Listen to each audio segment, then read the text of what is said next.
പത്തനംതിട്ട അച്ഛൻ കോവിലാറ്റിൽ സ്കൂൾ വിദ്യാർത്ഥികളെ ഒഴുക്കിൽപ്പെട്ട് കാണാതായി. മാർത്തോമ ഹയർ സെക്കൻഡറി സ്കൂളിലെ 9ാം ക്ലാസ് വിദ്യാർത്ഥികളാണ് ഒഴുക്കിൽപ്പെട്ടത്. ഫയർഫോഴ്സ് യൂണിറ്റ് സ്ഥലത്തെത്തി തെരച്ചിൽ നടത്തുകയാണിപ്പോൾ. പ്രവീൺ പുരുഷോത്തമനുണ്ട് വിവരങ്ങളുമായി. പ്രവീൺ, എപ്പോഴാണ് കുട്ടികൾ പുഴയിലിറങ്ങിയത്? ഇപ്പോൾ എത്ര നേരമായി തിരച്ചിൽ തുടരുന്നു? എത്ര പേരുണ്ടായിരുന്നു? സ്മൃതി, പത്തനംതിട്ട കല്ലറക്കടവ് എന്ന സ്ഥലത്ത് അച്ഛൻ കോവിലാറിലാണ് 9ാം ക്ലാസ് വിദ്യാർത്ഥികളായിട്ടുള്ള 2 പേർ ഒഴുക്കിൽപ്പെട്ടത്. നമുക്ക് ആ ദൃശ്യം കാണാൻ സാധിക്കും. ഈ ഭാഗത്തു കൂടിയാണ് ഈ 2 വിദ്യാർത്ഥികൾ അച്ഛൻ കോവിലാറ്റിലേക്ക് ഇറങ്ങിയത്. ഇവിടെ ഒരു തടയണ പോലെ ഇവിടെ കെട്ടിവെച്ചിട്ടുണ്ട്. നല്ല ഒഴുക്കുമുണ്ട്. ഈ ഭാഗത്തു കൂടി ഈ കല്ലിൽ കൂടി ചവിട്ടി ഈ കുട്ടികൾ 2 പേരും ഈ നദിയുടെ മധ്യഭാഗത്തേക്ക്, അതായത് ഈ നദിയുടെ 2 വശത്തും നല്ല ആഴമുള്ള സ്ഥലമാണ്. ഇവിടെ മാത്രം ഒരു കെട്ടുണ്ട്. ആ കെട്ടിൽ കൂടി പരീക്ഷ കഴിഞ്ഞതിന് ശേഷം ഈ സ്കൂൾ വിദ്യാർത്ഥികൾ ഈ നദിയുടെ മധ്യഭാഗത്തേക്ക് നടന്നു പോവുകയായിരുന്നു. പെട്ടെന്ന് ഇവർ ഒഴുക്കിൽപ്പെടുകയായിരുന്നു. ഇവിടെ നിൽക്കുന്ന ഭാഗത്ത് നമുക്ക് കാണാം ശക്തമായിട്ടുള്ള ഒഴുക്കാണ്.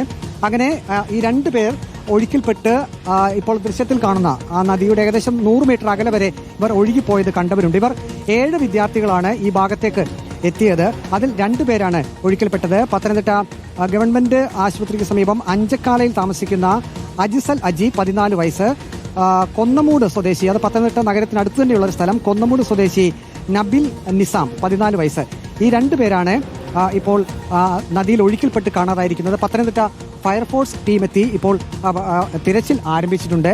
ഇപ്പോൾ ഈ വിവരമറിഞ്ഞ് നാട്ടുകാരും ഒക്കെ ഇങ്ങോട്ടേക്ക് എത്തിയിട്ടുണ്ട്. ഇപ്പോൾ ഫയർഫോഴ്സിന്റെ കൂടുതൽ യൂണിറ്റ് ഈ ഭാഗത്തേക്ക് എത്തിയിട്ടുണ്ട്. സ്കൂബ ടീമാണ് എത്തിയിരിക്കുന്നത്. ഒരു സ്കൂബ ടീം ഇപ്പോൾ നദിയിലിറങ്ങി തിരച്ചിൽ നടത്തുന്നുണ്ട്. മറ്റൊരു സ്കൂബ ടീം കൂടി ഇങ്ങോട്ടേക്ക് എത്തിച്ചിട്ടുണ്ട്. അതും ഇപ്പോൾ തന്നെ നദിയിലേക്ക് ഇറങ്ങും. വിശദമായിട്ടുള്ള തിരച്ചിൽ നടത്തും.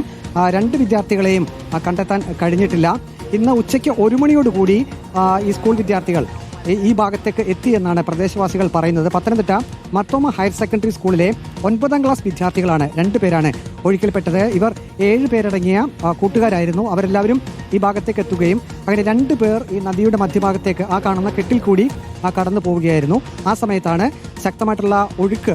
അവർ നിൽക്കുന്ന ഭാഗത്ത് തന്നെ നല്ല ഒഴുക്കാണ്. അങ്ങനെ ഒഴുക്കിൽപ്പെട്ട് നദിയിലേക്ക് വീണത്. ഇവിടെ കുട്ടികൾ ഇറങ്ങരുത് എന്ന മുന്നറിയിപ്പ് ബോർഡൊന്നും ഉണ്ടായിരുന്നില്ലേ പ്രവീൺ പുരുഷോത്തമൻ? നല്ല ഒഴുക്കുള്ള ഇടത്ത് വിദ്യാർത്ഥികൾ വന്ന് ഇറങ്ങുമ്പോൾ അവിടെ മുതിർന്നവരാരും കാണാത്ത സമയത്താണോ?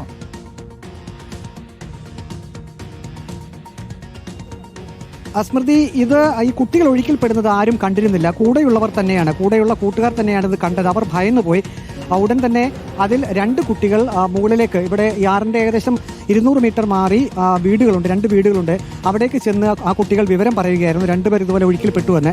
അങ്ങനെയാണ് നാട്ടുകാർ വിവരം അറിഞ്ഞത്. നാട്ടുകാർ പെട്ടെന്ന് തന്നെ പത്തനംതിട്ട ഫയർഫോഴ്സ് യൂണിറ്റിനെ വിവരം അറിയിക്കുകയും ഫയർഫോഴ്സ് യൂണിറ്റ് പെട്ടെന്ന് ഇവിടേക്ക് എത്തുകയും ചെയ്യും. ഇവിടെ മുന്നറിയിപ്പ് സംവിധാനങ്ങളോ ഒന്നുമില്ല സ്മൃതി. അതായത് സ്കൂൾ വിദ്യാർത്ഥികളും കോളേജ് വിദ്യാർത്ഥികളും ഒക്കെ ഇത് പ്രകൃതി രമണീയമായിട്ടുള്ള സ്ഥലമായതുകൊണ്ട് തന്നെ കുട്ടികൾ സെൽഫി എടുക്കുന്നതിനും മറ്റുമായി ധാരാളം പേർ ഇവിടെ വരുന്നുണ്ട് എന്നാണ് ഈ പ്രദേശവാസികൾ എല്ലാവരും പറയുന്നത്.